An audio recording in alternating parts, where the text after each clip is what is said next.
How's it going, guys? So today in the PhantomCave YouTube channel, we're going to be talking about the latest in basically my podcast. So again, last time we talked about a momentous occasion. We had the first actual podcast come out and it was quite received. I quite liked how it was received, and today we're doing the PHAN episode 2. And so today we are looking at a couple of foreign comics. So we've got some American English sort of comics, and then we have two actual foreign sort of French comics. And these comics were, of course, sent to me by a good mate of the Phantom. He has he's on Twitter, he's on Facebook, he's on Instagram, and he's on YouTube. And he has his own website, and that guy is the Phantom Fan. And today we are going to be having a look at some French and some American sort of foreign comics. So right now I'm looking at the Adventures Americains Blimstrill number 19. So this book, I will be showing some more images up in the editing stage, but this book of the comics themselves. So this book is Adventures Incomplete. So as you can see, when I've done the clip of that coincides with this podcast, you can probably see what I'm looking at right now. But I will be sharing photos, and the French books actually came out in 1979, and they're in quite good nick. I will say that once, and I will say that again. They're quite in good nick. And the first actual story, that is, obviously, it's a Phantom story. It's in colour, and it is about the Bandits. Now, The Bandits is a old story done by Lee Falk and the master Seymour Barry. Now, The Bandits, I think I have read one a couple times already, but it's cool to see them in colour. We don't actually, in Australia, we don't actually see the Phantom in colour very much, because I think it may be because it's a bit more expensive to do it in colour than it is to do it in black and white. And that is why the Phantom in Australia is still in black and white, and only rarely that we see a comic in like colour. So one of the comics that the Phantom in Australia has been published by a few has drawn my eye, has been the one that was published in 2017. It was basically full colour, it was illustrated, and it was wrote by Lou Mena, and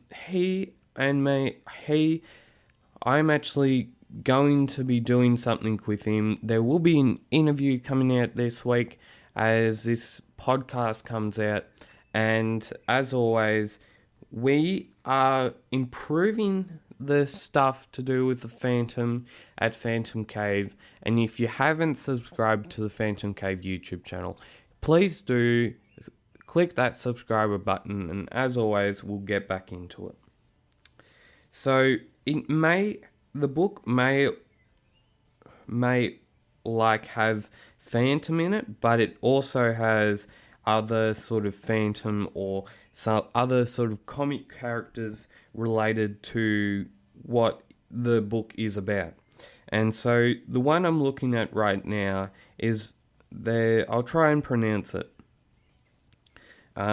Raoul et Gaston. La Pays Voli. Par Lyman et Bob Young. And most of these stories, it may be in colour, but most other types of stories is in black and white. Now, the reason why black and white appeals to me so much is because basically it brings out the shadows, it brings out more detail, and it brings out the highlights basically. And a lot of the comics, especially the Phantom, as I said in the clip that coincides with this podcast, especially with the Phantom, we've seen the Phantom in black and white for probably, there's few times we've seen him in color, so probably 80 or 70 odd years we've seen him in black and white. And again, people say that the Phantom in Australia isn't still in the black and white era. Well, if you were to say that, I would say that there was only, in the last couple of years, there's only been like a few colour sort of additions, and one being that the 2017 issue, the Full Circle Parts 1 and 2 by Lou Manor and illustrated by Lou Manor, is in full colour. Now, back in those days, it went for I think $6 or something, but it was very good. It's one of my absolute favourite books, and I will be showing image of the books and the interiors in the books on the podcast in the editing like format.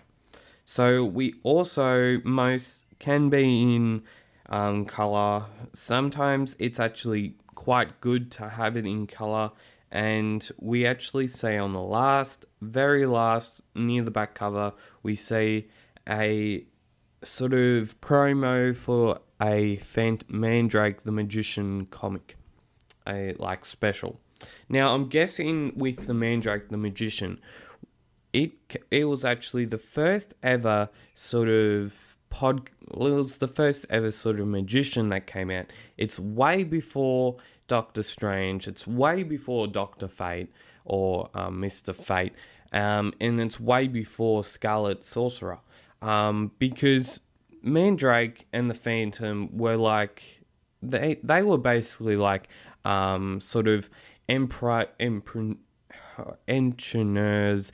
The Lee Falk, he was a sort of inspiring other creators to basically create what they wanted to create. We had Batman, we had Superman, we had sort of Mr. Marvel, we have Marvel Man or something like that.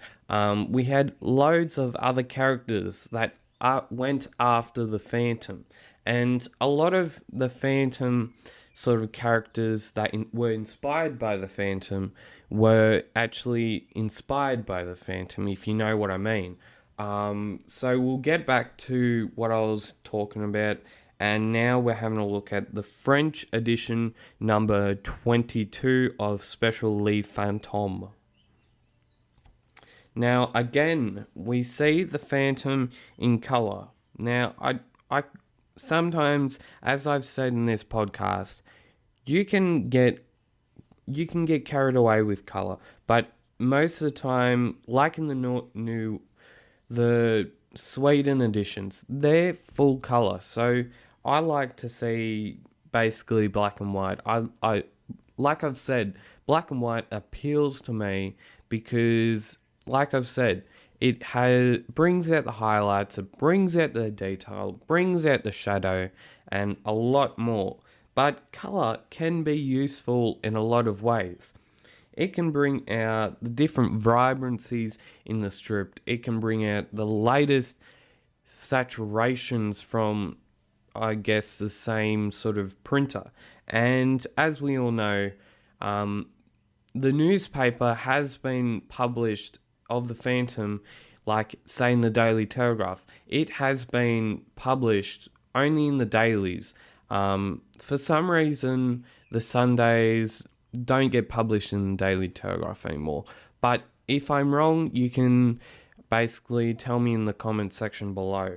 But I'm pretty sure that the Sundays that go in the Daily Telegraph of the Australian magazine, the newspaper of Australia, we don't actually see the Phantom in the Sundays. So that's pretty strange. We get to see him in the dailies from Monday to Friday, or Monday to Saturday, but we don't actually get to see him in the Sundays. So I don't know what Daily Telegraph were thinking, but I guess to save money and print costs. But yeah, again, we have in this French edition, we see it in color, and the color choices in this sort of Phantom comic, I'll show some images up very, very soon, are quite remarkable. I quite like how they've chosen the colors to do with the different scene adaptations, the different sort of things that happen in the strip, and the art wise is quite good. Now, again, we have to say I will be showing the first actual page of the Agent Secret X9. It's a LA Liberation Day Jack Herrick. Now, I don't have many Agent Secret X9 comics. Now, what I quite like about black and white is that you can take it nearly anywhere. You can bring the shadows out, you can bring the highlights out, and it gives more detail. Now, in old, like 1940s, 1950s comics, if they didn't actually put them in color, most likely that they would put it in black and white. Now, black and white Phantoms, black and white like 1950s, 1960s, 1940s comics are quite appealing to me because of the simplistic sort of art that goes with it. Now, a lot of the times when we had black and white being used, it would be because they didn't have the costs to do the print costs in color, or they just simply want it in black and white, and that's okay in my eyes. I quite like how I like black and white versus color. Now, as we all know, basically the main reason, as I've said many times in this podcast, the main reason why I like black and white is that it appeals to me more. And basically, if you have that in context as if you would like color. So if you had it in context with color, it would be, if you had, like, say, you had someone that likes color, someone likes black and white, and someone likes in between.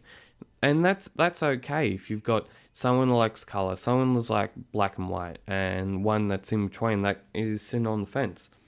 That's okay. I will not disagree with it, but and I will not argue with it. But it's quite good to see like 1940s, 1950s characters in black and white, and that's why it appeals more to me, because you can see more detail. But if you would say color would be phased out, a lot of people would be very, very angry.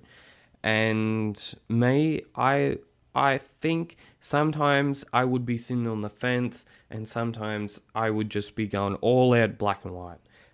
Because it brings out the shadows, it brings out the drama, and a lot of things to do with comics.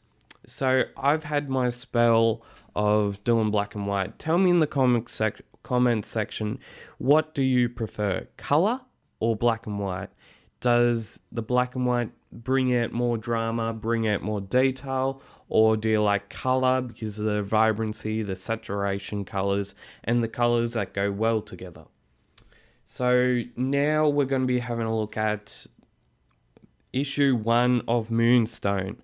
So back in, I think, the early 2010s, in late, somewhere in the 2010s or something, we had the Phantom collaboration between the Phantom and Captain Action. Now, I will be showing this comic, I guess, in future sort of covers. And of course, this is cover B from the Moonstone issues. We've got Mike Bullock, Reno Meniguis, Keith Williams, which he actually has a lot to do with the Phantom. He's actually doing a collaboration with Lou Manor, and again, Lou Manor will be being focused and will be featured on the channel very soon. And if you have not watched the clip to coincides with this podcast, please do, because you're supporting the Phantom. You're supporting PhantomCave as a whole, and we'll get back into the comics. So now we're talking about the Phantom Mysteries, a adventure book by Budget Books, Pty Ltd. Now we have 2 or 3 stories. There's 4 books in total. I will be showing pictures of this because it's in black and white, and it's basically black and white is my go-to. I love black and white comics. I can like color, but it's got to be the right color choices for me. We also have, I think, the Sea Monster or Sea God or something. And I will be showing this as a review in the future, and I will be probably doing a historical review on this. So if you have enjoyed this podcast, please subscribe to all the major sort of podcasting systems. We're on Spotify now, we're on Google Podcast, and all your major podcast systems as a go. We're on Anchor, as you may have noticed in the first podcast. We've had an amazing outpour of support for the first podcast, so please do support us. And as always, if you would like to subscribe to the PhantomCave YouTube channel, you can do so by hitting us up at YouTube.